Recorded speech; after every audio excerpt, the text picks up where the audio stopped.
welcome to 3 Count Commentary. This is your host, MagMongoSlade. Today, we're going to talk about AEW Dynamite, April 24th, 2024. And in this episode, we will be discussing Tony Khan becoming an on-air character.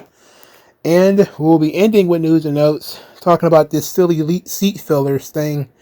But we got to start with the main angle of the show, which I'm going to try this out for my reviews now to see if people prefer the big angle, the show closing angle, to go first. We're going to do it in reverse order. So let's talk about the main point of this show was to reintegrate Jack Perry back into the product. We started early in the night where the Elite, they show up. You know, they're kind of like, you know, Evolution. If you bought them on Temu, they come out here. They got all these belts and everything. Not bad. Later in the show, Alex Marvez, who is their personal backstage guy. Like, nobody talks to Alex Marvez nearly as much as the Elite. They seem to always be talking to this guy. Everybody else act like he don't exist. But these dudes, they talking to him literally all the time. So, this is when the cocky young buck, the one that talks too much, told everybody, oh, Tony Khan's going to meet Jack Perry in the ring. They're going to have a face-to-face discussion in the ring. So they get in the ring, like at the very end of the show after the main event, quote-unquote, and Jungle Boy cuts the promo. I keep calling him Jungle Boy. His mama called him Jack. I should call him Jack, but he just always will be Jungle Boy to me. So Jack Perry the whole night has this shit-eating grin, the same shit-eating grin he had at the pay-per-view. He comes out, Tony Khan is there. No big introduction for Tony.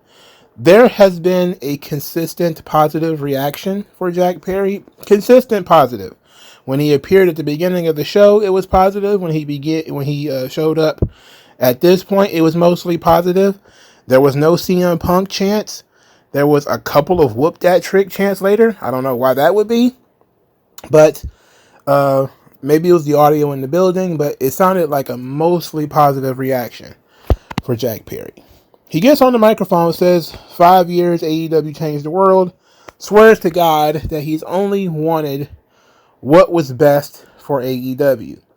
And he wants Tony Khan to right now shake his hand, and he apologizes and says he just wants to be reinstated so they can continue changing the world together. Tony Khan enthusiastically shakes his hand, and they hug. Of course, Jack Perry once again looks at the screen with that grin. Then he knocks Tony Khan over with either a shove or, I don't know. It looked like a shove. And Tony Khan goes down. Tony goes down, and I'm like, that there is interesting. The Young Bucks come into the ring, and they're looking incredulous that Jungle Boy has attacked Tony Khan. He's pushed Tony Khan. He's put his hands on young Tony Khan, and they decide they're going to help him up. They're going to help up Tony Khan. And so they each grab one of his arms, and it looked like they're going to do the EVP trigger. They teased it. Okada stopped them and then did the old thumbs up because we're doing Evolution. So then they decide to hit him with the Meltzer driver. A 450 pile driver to Tony Khan. And, okay, I'll save my thoughts. Okay, so Tony Khan's out. He's selling it, laying down. The Young Bucks are out there forever, waving like princesses to the camera, talking about how great the show was, yada, yada, yada. They leave. Only when they leave do all of these baby faces come out. Dante Martin, you know, some other guy, some black guy, I don't know who that guy is. There's a bunch of guys came out there. And then, much to my surprise, Wario himself showed up. Shahid Khan. And I was like, so he does know what the boy does for a living. He has been paying attention. Or did he just happen to be in the neighborhood? Did he believe that this is real? Anyway, I popped when I saw the dad. I can't help it. I was like, oh, his dad's out here. That's very nice. And basically they sold it for the rest of the show. Here is, in my opinion, maybe I got a slight less than expert opinion, but the EVP Meltzer driver thing was too much. It's too much. It got cartoonish at that point. You could have Jack Perry knock over Tony Khan and maybe verbally berate him for suspending him in the first place. Why am I the guy apologizing when I was the one that was attacked? That kind of stuff you could have done. You could have even had the Young Bucks come out there. Same thing. Why does he have to apologize? He was the one who was attacked. And, but when you start doing corkscrew power drivers to a non-wrestler, I think you've gone a little overboard. Just a little bit. Just a shade. So, was it an effective angle? Let's, address that. In my opinion, not really. The whole thing with the gimmick with the Young Bucks is that their egos are out of control and they're starting to abuse their authority. And now their abuse of their authority, they manipulated Tony Khan into reinstating Jack Perry. And in kayfabe, why wouldn't he just reverse that next week and say, you know what? Not only are you still suspended, but you're suspended for life at this point. Who knows? There really seems to be no good reason for it other than they got to build some matches out of this thing. But now you got to question, what matches are they going to build? What stars are going to be made out of this situation? Because that's the point of this, right? So you got potentially FTR, potentially the Motor City Machine Guns, but what singles star? Because Okada is there and Jack Perry's a singles act. So who is the potential? Now, that's some level of intrigue that I might be interested in. But looking at the AEW roster, especially the babyface side, I'm not so sure I'm all that interested. I'll give Tony Khan credit for putting himself out there. He said he never wanted to be an on-screen character. And so it seemed like somebody finally talked him into it. And maybe he doesn't want to be an on-screen character. He just wanted to do this spot. Well, I'll tell you this. He was standing outside that ring. He looked like a squirrel. He was timid. I don't know how this guy has hosted in-ring segments, spoke in public, and he still stands there like a teenage girl on prom night. Like, oh, I wonder what's going to happen. Are you going to ask me to dance? I'm like, come on, man. Where's your... Like, lift your shoulders up a little bit. Where's your confidence? Just whatever. Anyway, it worked for that room. That room had a huge reaction, because even though I kind of saw Tony Khan being attacked coming, because they made it obvious with Jack Perry basically winking at the camera. I don't think they truly believed that it would. Now, if you want to talk about the seat fillers, this would be the only time I would even be concerned about seat fillers. Is giving them the reaction that they want. Because this reaction of Tony Khan in Daly's place, this is supposed to be his private residence or whatever, his home, and he's taken out by the Young Bucks, usurped by the Young Bucks. Which is the only way this thing makes sense, is if Tony Khan goes into traction for 8 months or whatever, 4 months, and in kayfabe, the Young Bucks take over. And they're booking the shows now, so now the matches are weird, and there's weird rules, and they're giving themselves easy opponents, or something like that. That could work. If you really build it like it's a real takeover, where Tony Khan is legitimately injured, and now the EVPs have to assume power in the company, that could possibly work. Possibly. Depending on how you do it. But to me, it didn't really work, but it worked for that room. Could those be the seat fillers and the fake fans that are there? Probably not. I think those people, the people who are going to AEW shows, are legitimately interested in these guys. This show felt like an old school AEW show. Lots of in-ring wrestling, the camera angles, The kinds of people who are being presented, a lot of elite stuff, elite drama, Young Bucks stuff. This is what AEW was built on. This is what their audience wants, or at least their audience wanted. I don't know if they still want this, but it's what they got right now. So it would be a lie for me to say I'm not interested. I do want to see where they're going with this, but the seemingly random attack on Tony Khan, how are you going to pay this off in the long run? And this probably needs to be like a 2-year-long story. And I'm not sure they're going to put that kind of dedication into it. So we'll have to wait and see. Before all this shenanigans, Powerhouse Hobbs was defeated by Jon Moxley. Are you surprised? I'm not. I ain't surprised at all. Earlier in the night, Jon Moxley cut a promo saying that he's confident he can win, but don't mistake his confidence for arrogance or ignorance or underestimating his opponent. That it only takes one mistake from Powerhouse Hobbs to shut his lights off.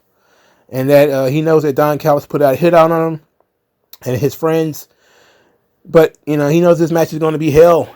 He's going to be walking through mud and fire. But he ain't here to play golf. This is pro wrestling. This is a sport of kings. And I'm like, okay. He didn't quite sell me on this, but okay. The interesting bit about this whole IWGP title thing is how many Japanese guys are they got an attitude. What's his name? The guy, Yuji? Is that what his name is? He doesn't think that AEW really respects the IWGP title by having a guy like Powerhouse Hobbs challenge for it, which is humorous, considering the kinds of people who challenge for the IWGP title, in New Japan, by the by. Now, you can argue that Hobbs is not, relevant. He was not going to win, which is all true. But, that's part of Tony Khan's really terrible booking. It's not the fault of the promotion that don't really appreciate your championship. I mean, they're showing the championship off right now. Now, as far as the match is concerned, when it comes to Moxley and Hobbs, there was nothing special, really. It was similar match to the match Hobbs always has. He's physically beating up his opponent. His opponent, survives the storm and wins the match. In this instance, Moxley choked him out with a rear naked choke. So there that is. It happened exactly the way Moxley said it was going to happen. He choked him out. Very unfortunate. He Muhammad Ali, this guy. He Babe Ruthed him. In any event, Konosuke Takeshita came out. He's next on the circuit.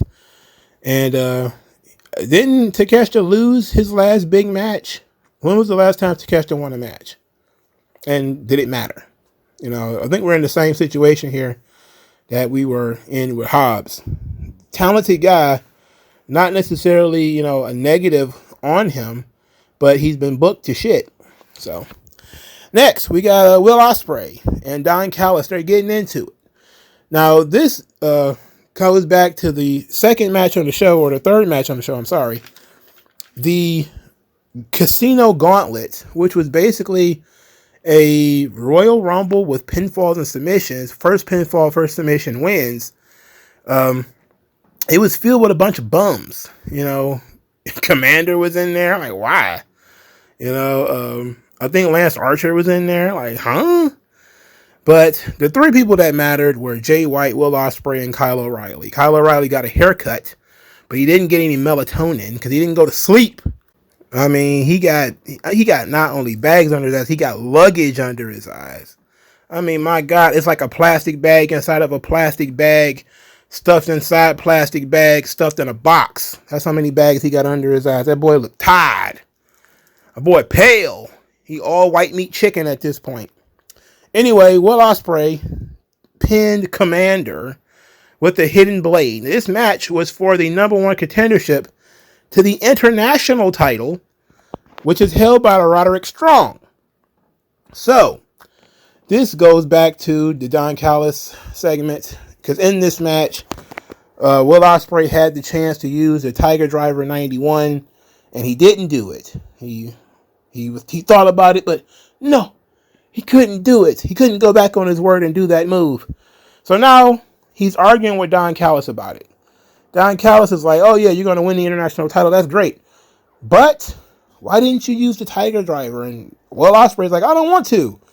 And I don't want to do it.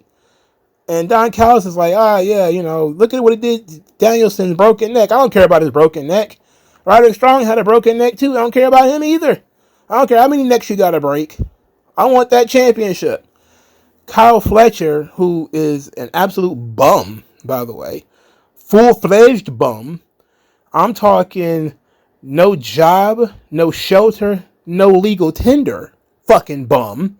And he's there, and he's trying to stand up for Will. Like, shut your bum ass up, which is exactly what Don Callis said. This guy's a bum. Why is he even talking to anybody? You shut your mouth. It should stitch his mouth closed. In any event, they're trying to tell this story that the schism between Don Callis and Will Ospreay is going to be over this move. Don Callis is an evil villain bastard who wants Will Ospreay to injure people, while Will Ospreay, he's just a good boy. He doesn't really want to hurt anybody. He just wants to win matches. But here's my issue. What are the consequences for Will Ospreay not listening to Don Callis? What are the consequences? Now, in a decent storyline, the consequences would be badass guys like Powerhouse Hobbs putting their hands on Will Ospreay. That would be the point, right? Don Callis has a stable of guys. And if you don't follow what Don Callis says, they might have to strong arm you. But they just spent 2 months with Will Ospreay kicking the ass of everybody in the Don Callis family. So what are the consequences to him not listening to Don Callis? Why is he listening to Don Callis anyway? He never needed him for anything. There has been no inclination outside of maybe a promo segment or two that he is still in this family and still involved with this group at all. I don't understand this. This is dumb. Now, the idea that he's going to wrestle for the international title and likely win it after beating Danielson is very bizarre. Because isn't Roderick Strong the kind of guy you would wrestle before you wrestle a legend like Danielson? Wouldn't that be the plan? He just seems like a guy that you would wrestle on TV, But I guess they have a higher faith in Roderick Strong than I do. Will it be a good match? Of course, they're always going to be good matches. It's going to be great athletics. But Roderick Strong's personality, unless he's going to start yelling, Will, and being silly all over again, then probably not. Sure, he comes out there with Coke bottle glasses and that mustache. Oh, what a mustache that is. What a mustache. Maybe he's going to come out there looking silly and whatever. But I really don't understand why Will Ospreay would even win that belt. Why would he win the international belt? For what? For what? To do what with it? Unless they're going to do title for title at Wembley. That's what they could possibly do. My only other option is that he's not wrestling for the title at Wembley, which would be dumb. So I'm going to imagine that he's going to beat Roderick Strong for this belt, defend it, win a bunch of matches, get a title shot against Swerve and win that belt too. And it's going to end up being a double champion. So at least that's my estimation. I don't see him losing to Roderick Strong. That would be kind of crazy, wouldn't it? That would be nutty. So they are doing something interesting with Ospreay, though. He has, on one hand, issues with Don Callis. And on the other hand, now he's in the crosshairs of the Undisputed Kingdom. So this ought to be a interesting couple of weeks. Chris Jericho comes out and he's got a Def Rebel thing. I am the learning tree. I'm like, oh my God. And Jericho comes out and he is pure 100% delusional heel. And he thinks that he's a babyface. So he comes out and says FTW means for the world. And he did this for everybody. And with everybody's help. And he thanked everybody for their assistance. He said he's only doing God's work. And by God, he means the God of pro wrestling. He means Terry Funk, who told him it was his responsibility to teach the next generation. And that's what he's doing. And he still has a lot of things to teach Hook. Hook's very impressive. It still has so much to teach him. Like, you got to get rid of so much dead weight, like Taz and Shibata and a bunch of other people that's been hanging around him. And he needs to listen to Jericho. That's what he needs to do. So as Jericho is talking, he gets cut off by Big Bill because he's still employed there, believe it or not. And Big Bill comes out and he says that he needs the guidance of Chris Jericho. He wants to sit under the learning tree. Says that nobody is better than Chris Jericho. He's the Socrates of pro wrestling. The Socrates of pro wrestling? Oh, that's so colorful. I love it. Y'all know how Socrates went out, right? Y'all know what happened to him, right? Anyway, Chris Jericho is the Socrates of pro wrestling. Jesus. Jesus Christ. So Jericho says he's going to keep his eye on Big Bill. He's going to be watching him. He's going to consider letting him sit under the learning tree. And I laughed throughout this entire thing because Jericho is funny as hell. Look, all the people on the internet, they hate Chris Jericho. I mean, they hate Chris Jericho with the heat of 1,000 suns. I thought it was funny, though. Jericho's hilarious because he's fake humble. You know, like, as, you know, Big Bill is talking about how great he is, he's like, yeah, okay, sure, yeah. And he's kind of like nodding, like, yeah. Instead of playing into it, he's like, yeah, I mean, little old me, you know. He's a funny guy, and they're very upset about it, which makes it even funnier to me. All right, so Willow Nightingale, she had a promo, you know, her TNT Championship celebration, and it was interrupted by Mercedes Moné, who got in her face and says that she wants to know whether Willow Nightingale was the bitch who attacked her in the dock. So Willow Nightingale was like, what do you mean? You know? So then Willow, Chris Statlander, who just had a really terrible poem. I'm talking a Lanny Poffo style poem, even though his was far more entertaining than hers. She tried very, very hard and failed very, very hard. It was like the laws of gravity was extra tough on her this day. In any event, they all started blaming each other for attacking one another in the dark because that's what's been happening. Everybody began attacking in the dark. So we didn't get anything fixed at that point because they all just pointing fingers at each other and getting catty. So Willow Nightingale says that she has felt some animosity from Mercedes Moné since she came back and wants to know if Mercedes blames her for that injury that she suffered. So Mercedes Moné says, hey, you want to know if I blame you for losing a year of my career, for almost losing what I love the most in this business? You don't want to know about that. You don't want to know the truth. So Willow Nightingale flips it, says that she felt awful after that injury. And that when she took that belt home, this would be the New Japan Pro Wrestling Women's Strong Belt, which is laughable, right? Saying that she should have been happy, but she wasn't. She questioned whether she could win the title if Mercedes Moné was 100%. She said that she heard people in the back saying it. She saw people on the internet saying it. And so she feels like there's an asterisk next to that win. But at Double or Nothing, there will not be an asterisk next to this one. She wants Mercedes Moné at 100% so that she can prove to herself and to Mercedes that she can beat her. So Mercedes says that you can't beat me.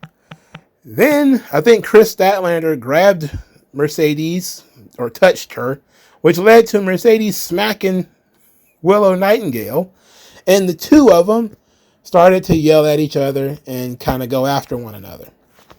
And I want to tell you, this was actually a strong segment. For me, Willow's promos are getting better. Mercedes' promo was better because now she had something to say. She had passion, she had inflection.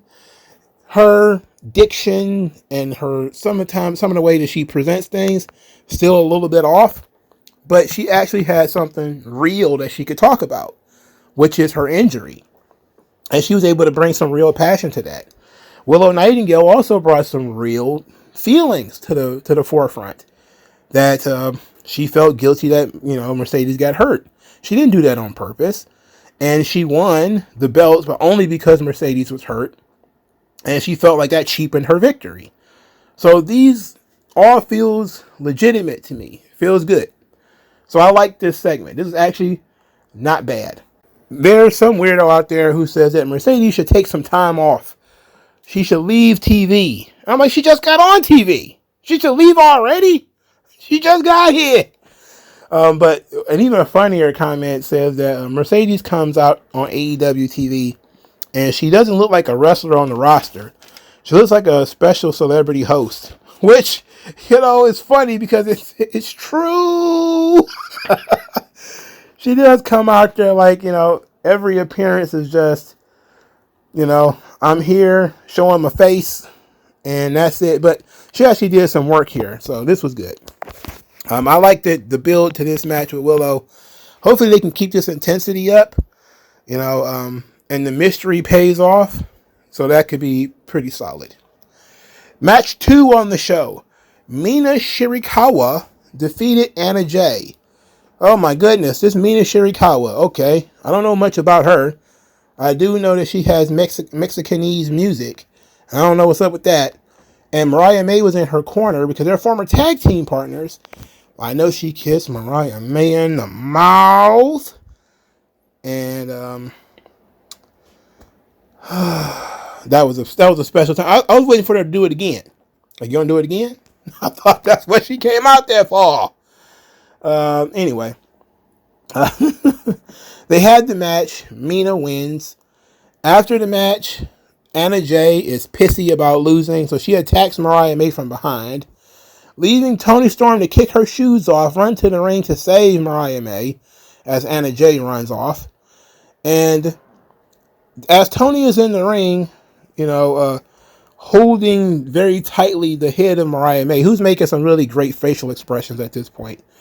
Like, she's basically like cuddling with Toni at that point. A theme song plays. Out comes Serena Deeb, who looks like, Becky Lynch's brunette sister. She sits on the stairs of Daly's place and proceeds to cut a promo that absolutely nobody could possibly hear. Because 5 years into AEW and their audio is still trash tier. This guy is a multi-billionaire. Okay? Multi-billionaire. The audio quality is absolutely atrocious. And the fact that they can't get it together 5 years in means they ain't trying. Just not trying. The gist of it is that Serena Deeb wants to be the women's champion. Of course she does. I haven't seen her on TV outside of talking in ever. And when she's talking, she's not even talking on Dynamite. So, I don't know. But Serena Deeb is a fine opponent. I like Serena Deeb. I do. If she feels like a stopgap opponent for Toni, feels like an opponent you would give Toni for television. They're clearly building something with this Mina Shirakawa and Mariah May and Toni Storm triplet. That eventually there's going to be like a little bit of a tug of war for Mariah, where it's going to be Mina and Toni, and I could see that coming. That being sort of the end game for this. So okay, that works for me. Toni is also still very thick. I mean, just bottom heavy, just bottoms, a lot of it. A lot. Before this match, Thunder Rosa came out. She said she's not going to complain about losing to Toni Storm, but she doesn't understand why Deonna Purrazzo was in her business. And then said that she is still kind of pissy about Toni Storm kicking her in her Spanish body parts. Deonna Purrazzo stepped literally on the scene and says, "Why are you mentioning my name?" And then they got into it and they got held back from each other. And they're going to have a match but it's going to be on Rampage, and I am not going to watch that. If it was on Dynamite, maybe. Rampage, absolutely not. Nope. Pass. Swerve Strickland defeated Kyle Fletcher in the first match on the show, and I kept writing in my notebook, why is this match so long? Who the fuck is the champion at this point? This is the guy's first match, and he's getting smacked in the face by some ROH TV champ guy, who, to be quite honest, is a certified, bona fide, card-carrying fucking bum. No job, no shelter, no legal tender. He's a bum. Why is Swerve working with this guy? Why? And Swerve didn't even get to come out and bask in his glory. He got to come out and go to work with this guy. Get this guy out of here. This guy sucks. All right. So that's pretty much it when it comes to the show. The show was terrible. Absolutely terrible. Shit quality audio. Matches nobody wanted to see. Angles were okay. The Mercedes angle was okay. The Tony Khan angle was fine until they started doing corkscrew, tombstone power drivers. And I was like, yeah, get the fuck out of here with that. It was a waste of Moxley. It was a waste of Hobbs. That gauntlet thing, they didn't announce who was going to be in it. The commentators was talking about, oh, I didn't even know this match was going to be on the show. Oh, it's like, okay. Everybody's going with the flow. I didn't know it was going to be on the show either, bruh. You know, I wish you'd have told me. I sit through goddamn Lance Archer match. You did that to me. Look what you did. I will give them some credit though. Daly's Place looked great. It always looks great. I like it as a venue. I really do. It looks beautiful. Too bad the audio is worse than like a 1973 tape deck. It's shit. In terms of news and notes, not much really outside of Swerve getting worked by Grayson Waller. God, how would you get worked by Grayson Waller? I mean, imagine being a world champion. Should be basking in your success as world champion, and you're extremely upset to the point where you put out a statement because a guy on SmackDown, a tag team champion on SmackDown, worked you into a lather. Imagine being that level of gotten to. Please don't turn into FTR bald, Swerve. Please don't. All right, so the big hubbub before Dynamite was that they were using seat fillers. I'm not tripping because I don't think this is the first time they've ever done the seat fillers thing. I believe they did it through the pandemic. They also done it at other shows. Why they can't sell out Daly's Place, I have no idea. I think it just it speaks to how soft the card is and how cold the product is. Like, if you watch this show, really, Will Ospreay was probably the most over guy on the show and got the most reaction, even more than Moxley. And there was not a lot of people, there's not a lot of energy for the show. And it's a very stark contrast to their pay-per-view. And that's sort of the state of AEW now, is the television product is useless, but the pay-per-views are going to be fun. So people just kind of hold on for the pay-per-views, and they don't really care about the television product. But I don't know how long that'll last when it's a television-based product. Unless they're going to start having more pay-per-views, which is what I heard they were planning to do. So, in any event, let me know what you guys think about this, and I'll talk to you guys later, man. Peace. MagMongoSlade. Best house I ever drew, Daddy.